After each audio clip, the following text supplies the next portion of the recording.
अस्सलाम वालेकुम एवरीवन। इस वीडियो में हम करने वाले हैं कि हमने ब्लेड कंपोनेंट्स को यूज़ करना है।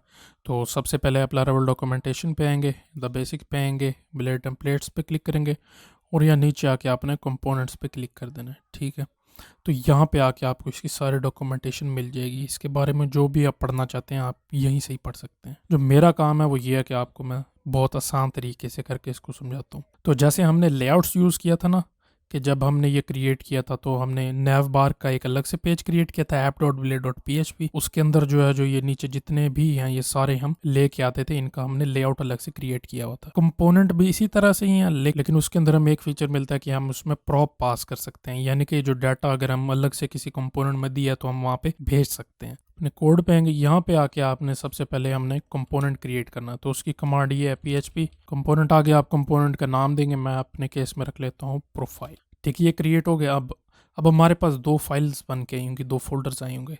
यहाँ पे व्यू, एक रिसोर्सेज में व्यूज़ के अंदर कंपोनेंट्स, तो ये हमारा मेन है, ये हमने यूज़ करना है। ठीक है, इसके बाद एक ऐप के अंदर जाके व्यू के अंदर यहाँ पर एक कंपोनेंट दिया है। ठीक है, तो अगर आप डॉक्यूमेंटेशन पे देखेंगे तो यहाँ पे आपको दिया होगा कि एनोनिमस कंपोनेंट, ठीक है, क्लास बेस कंपोनेंट होंगे और एनोनिमस कंपोनेंट्स होंगे। तो मुझे एनोनिमस, हम एनोनिमस यूज़ करने वाले, तो आप इसके लिए ये करेंगे कि ये इसको आकर डिलीट कर देंगे यहाँ से।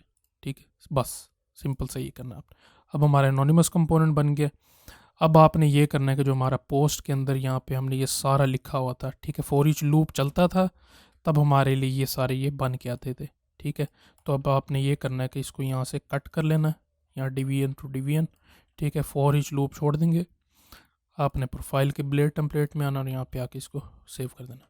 ठीक है, ये हो गया। अब हमने इसके अंदर डाटा पास करना है जो हमने पोस्ट के अंदर से ले रहे थे। तो अब आप कंपोनेंट किस तरह लेंगे? सिंपल, आपने एक लाइन लिखनी है, जैसे हम HTML टैग लिखते हैं, सबसे पहले x हाइफन हाइफन लिखे। अब आपने कंपोनेंट का नेम लिखना है जो कि आपका ये वाला, यहाँ पे profile dot blade dot php है, तो मैं प्रोफाइल ले लूँगा। ठीक है, और इसको टैग को एंड कर दूँगा। ठीक है, इस तरीके से तो ये हमारा कंपोनेंट ऐड हो गया। अब हमने ये करना है कि ये हमने, जैसे अब ये लूप चलता था तो हमारा ये डाटा था, अब इसके अंदर हमने डाटा को पास करना है ताकि वो इसके अंदर है कंपोनेंट में, और कंपोनेंट से फिर इसके अंदर पास हो, जैसे हमने यहाँ पे यूज़र वगैरह लिए हैं। ठीक है, अब आपने करना ये है कि यहाँ पे आके सबसे पहले अपने कॉलम लिखना है, प्रॉप का नेम होगा जो कि होगा पोस्ट इज इक्वल टू, ठीक है, डबल कोट्स लिख लें, सिंगल कोट लिख लें, कोई इशू नहीं है, तो डॉलर पोस्ट, डॉलर साइन और पोस्ट लिख देंगे। ठीक है, याद रखें ये जो नेम आप यहाँ लिख रहे हैं ये सेम होना चाहिए, यहाँ पर भी इसका प्रॉप का नेम भी सेम होना चाहिए। अब होगा यूँ कि ये प्रॉप इसके अंदर स्टोर होगा पोस्ट के अंदर। ठीक है, अब इस प्रॉप को हमने यहाँ से कॉल करना है इस कंपोनेंट के अंदर, तो यहाँ पे आके आप प्ले डायरेक्टिव लिखेंगे प्रॉप्स। ठीक है, स्क्वायर ब्रेसेस यहाँ पे, यहाँ आपने लिखना सबसे पहले पोस्ट नेम ले लेना है। ठीक है, और एरो, इसके बाद यहाँ पे पोस्ट वेरिएबल दोबारा लिख। ये कर लेने के बाद अब ये होगा कि पोस्ट आपके अंदर इसके प्रॉप के अंदर स्टोर करेगा। प्रॉप के अंदर स्टोर करने के बाद यहाँ पे ये प्रॉप से वैल्यू लेके इसके अंदर स्टोर करेगा, और यहाँ पे आप फिर इसको फैच करेंगे। ठीक है, अगर आप नेम चेंज करें, फॉर एग्जांपल यहाँ पे मैं प्रोफाइल, पोस्ट की जगह प्रोफाइल लिख देता हूँ तो ये काम नहीं करेगा। बेशक आप यहाँ पे प्रोफाइल लिख दें, इन सारों के नाम सेम होना चाहिए जो भी आपका डाटा पास हो रहा है।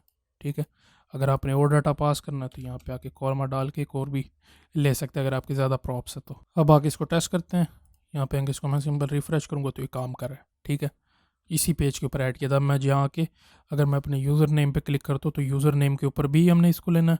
तो मैं यही करूँगा कि जो पोस्ट वाला पेज है इसमें आके इसको फॉर ईच लूप को कॉपी कर लूँगा, प्रोफाइल वाले फोल्डर में ब्लेड में यहाँ पे आके फॉर ईच है तो मैं इसको फॉर ईच लूप को सारा रिप्लेस कर दूँगा। ये सेट कर लेंगे, इसको करने के बाद यहाँ रिफ्रेश करूँगा तो ये यहीं कहीं है, यानी कि हमारा कंपोनेंट काम कर रहा है। अब फॉर एग्जांपल आपका जैसे बटन वगैरह, आप सिर्फ सिंपल एक बटन भी बना सकते हैं छोटा सा, या पूरा फॉर्म बना लें, या पूरा का पूरा पेज ही बना लें, और हर जगह आपने उसको शो कराना तो आपको बार बार कोड करने की उसको ज़रूरत नहीं पड़ेगी, या बार बार स्टाइलिंग या टैग वगैरह ऐड करने की ज़रूरत नहीं पड़ेगी। ठीक है, तो ये तरीका था कंपोनेंट्स क्रिएट करने का। अब नेक्स्ट वीडियो में हम ये करने वाले हैं कि हम यहाँ पे यूज़र की पोस्ट शो कराएंगे, और जितने लाइक्स होंगे टोटल, तो वो टोटल लाइक्स काउंट करके वो भी हमारे यहाँ पे शो होंगे कि इस यूज़र के कितने टोटल लाइक कितने हैं। टोटल पोस्ट होती है, पोस्ट भी काउंट करेंगे, और टोटल लाइक्स भी काउंट करेंगे कि अगर इस पे 2 लाइक हैं और इस पे 1 है तो 3 लाइक्स हैं। ठीक है, तो इस तरीके से करके यहाँ पे बेशक पोस्ट 2 ही हों, लाइक तो 3 है ना, तो यहाँ पे 3 लाइक्स दिखाएगा। इस तरह से करके रिलेशन क्रिएट करेंगे इसका।